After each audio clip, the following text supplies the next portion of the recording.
ചരിത്രം നാം മറക്കരുത്. നമ്മുടെ ദേശീയ പതാക രൂപകൽപ്പന ചെയ്തത് ഒരു മുസ്ലിം സ്ത്രീയാണ്, സുരയ്യ ബദറുദ്ദീൻ ത്യാബ്ജി. മുസ്ലിങ്ങളുടെ അസ്തിത്വം പോലും ചോദ്യം ചെയ്യപ്പെടുന്ന ഈ കാലഘട്ടത്തിൽ ചരിത്രം നാം മറക്കാതിരിക്കുക. ഇങ്ങനെ ഒരു പോസ്റ്റ് സോഷ്യൽ മീഡിയയിൽ ഒരുപക്ഷെ നിങ്ങളും കണ്ടിട്ടുണ്ടാവാം.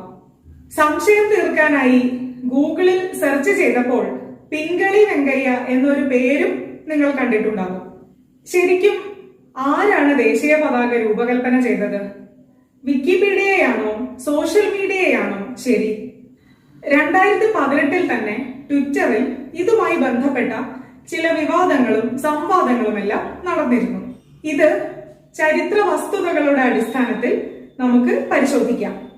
1921 മഹാത്മാഗാന്ധി ഇന്ത്യക്ക് വേണ്ടി ഒരു ദേശീയ പതാക വേണമെന്ന ആവശ്യം, അത്തരമൊരു ആശയം